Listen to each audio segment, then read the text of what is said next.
Expensive courses. Are they worth it? Should you invest in an expensive course to help you grow your business? The global market for online education is exploding. It's set to hit $185 billion this year and will grow to $279 billion by 2029. That is massive growth. With that comes so many expensive courses that you could choose from that offer everything from sales tactics to marketing advice to leadership skills. Should you invest in one of these expensive courses to help you grow your business? In this video, I'm going to share 5 questions that you can ask yourself to help you prepare and make the best decision you can about whether you should invest in an expensive course or save your money. Let's dive in. If you are new here, I'm Eleanor Beaton. I'm the founder of a company called Safi Media, where together with my awesome colleagues, we are on a mission to double the number of women entrepreneurs who sustainably scale to $1 million in annual revenue. We believe that when women earn, we all win. We know that women invest as much as 90% of their earnings back into their communities. We think this is awesome, and we are here to make that pie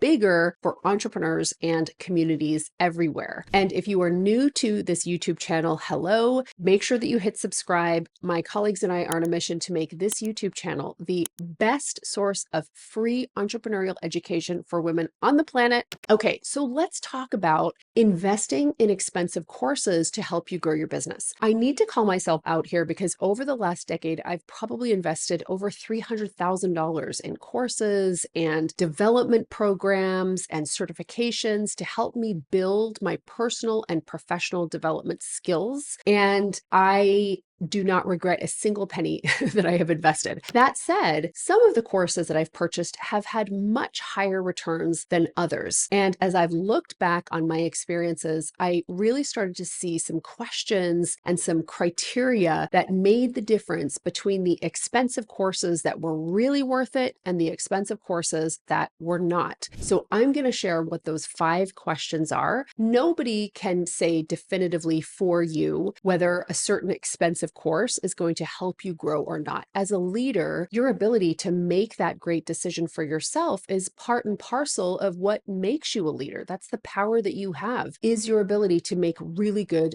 solid decisions. But sometimes having some really great criteria to help you think about your purchase patterns, especially with respect to expensive courses, can be incredibly helpful. So that's what we're going to share in this video. Now, before I get there, I do need to share a fundamental truth about leadership. And this is that every leader needs a personal development plan. Are some people more naturally inclined to leadership than others? Possibly, but no matter how much of a natural leader you are, the reality is that becoming a great leader who can grow a business, who can inspire a team, and who can transform lives, this is a skill that you cultivate daily.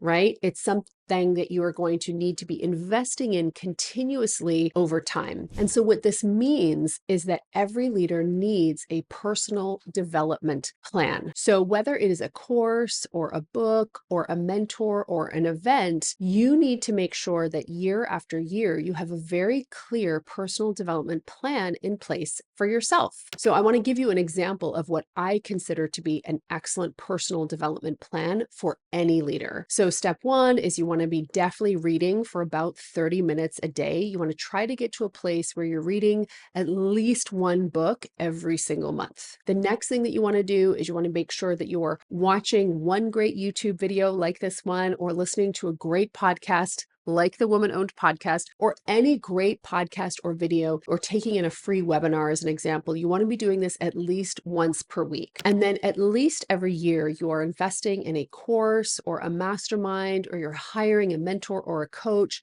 to help you develop. These are the fundamental building blocks of a great personal development plan, which every leader needs. And in fact, I think every human needs, but if you are a leader and you are in charge of developing other people, you need to make sure that you are developing yourself because you cannot give what you don't have. Speaking of courses in particular, let's talk through some clear criteria and some questions that you want to ask yourself so that you can make the very best decision about whether this particular online course is worth it or you should save your money. So question number one is this: am I trying to transform or am I trying to install? Transform versus install. So this is a really important concept when it comes to growing your business. There are going to be phases of development where you are actually trying to transform your business. So an example would be you are an overworked consultant, you have a maxed out business model, and what you are really trying to do is to transform the nature of your business so that you can bust through your revenue ceiling and scale to 7 figures. That is major, deep, transformational work. That does not happen through a course. That type of work happens through typically transformational mentorship, transformational masterminds, hiring a transformational coach. Like, you are making major changes there. And if you try to enroll in a course that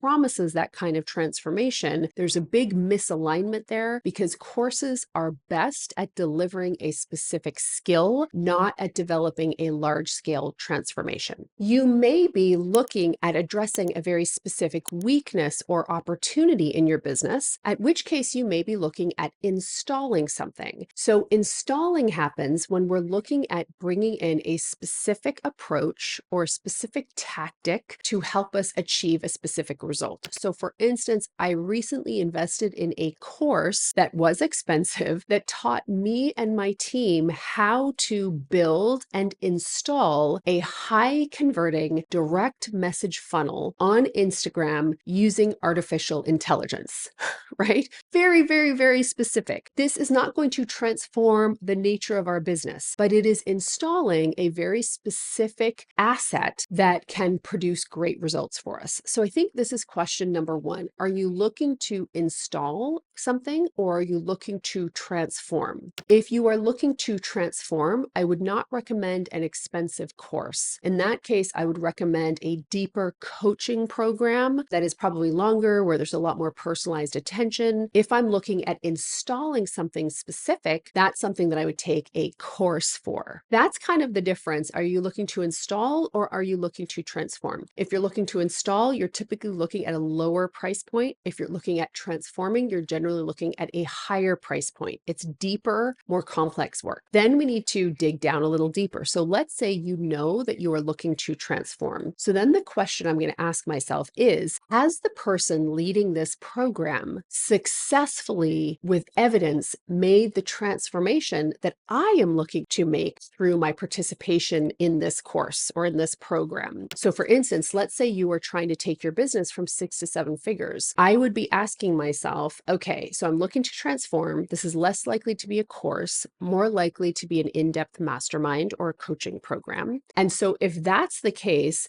has the person leading that program not only been able to make this transformation herself or themselves, but have they been able to successfully help others make that transformation? If both of those are true, that program is going to be worth a lot more than learning from somebody who has not made that transformation. If you know you're looking at installing a very specific skill, then the question that I would ask is, I'm looking at the course. So again, if we're looking at installing a skill or installing a particular type of sales funnel, as an example, I would then ask myself, is the outcome very specific? So here's the thing with adult education, and especially when you are investing in courses, you want to make sure that when you invest in a course, you are looking for a very clear and specific outcome. If the outcome is not clear and specific, especially in a course, it means that the person who is instructing that course or the way that it has been designed isn't actually an effective teacher, because anybody who has studied adult education, which I have, knows that the difference between teaching adults and kids is that when you're teaching adults, everything has to be specific and immediately immediately actionable. So if I'm looking at installing something like that direct message AI funnel, thing that I was telling you about before, it had a very, very specific outcome. We're going to teach you how to install direct message sales funnels in Instagram using artificial intelligence, right? Very, very specific outcome. So that's what you really want to look for, especially when you are doing an online course where you are installing something. The fourth question that you want to ask yourself is, what is the best thing that could happen as a result of my participation in this online course? This is really key. Often as entrepreneurs, we let our fear guide us, but I think it's really important that we also train ourselves to look at the upside. So for instance, I recently invested $5,000 in a 90-minute course. But when I looked at the best thing that could happen from this 90-minute course was learnings that would probably generate at least $300,000 in cash collected in the next 90 days. That is a great upside, and it put the $5,000 into tons of context, which brings me to my fifth question. What's the worst thing that could happen, and how would I mitigate this? So for instance, in this case, let's say I decided to invest in a 90-minute, $5,000 online course. What's the worst thing that could happen? The worst thing that could happen is that it doesn't help me at all. And I basically took my $5,000 and I flushed it down the toilet. But the reality is, when I really looked at that, that's not actually likely. What's actually likely is that I take this and it helps me enough that I'm able to at least probably make at minimum, generate about $20,000 worth of sales in the next 6 months as a result of some of the little things that I learned in this course. That is probably the worst case scenario when I really, really look at it and rationally. And I'm like, can I deal with that? Hell yes. So investing in that expensive course is a hell yes. So there you go. 5 questions to ask yourself to help you decide and discern for you, is this expensive online course worth it? I hope you found this useful. Definitely let us know what insights are important for you when it comes to deciding to invest in an expensive course. Let us know in the comments and give us a thumbs up or thumbs down. Most importantly, let me know why. Why did you give me a thumbs up? Why did you give me a thumbs down? Let me know in the chat. All right. Thanks so much for being here, and we'll see you next week with a brand new video.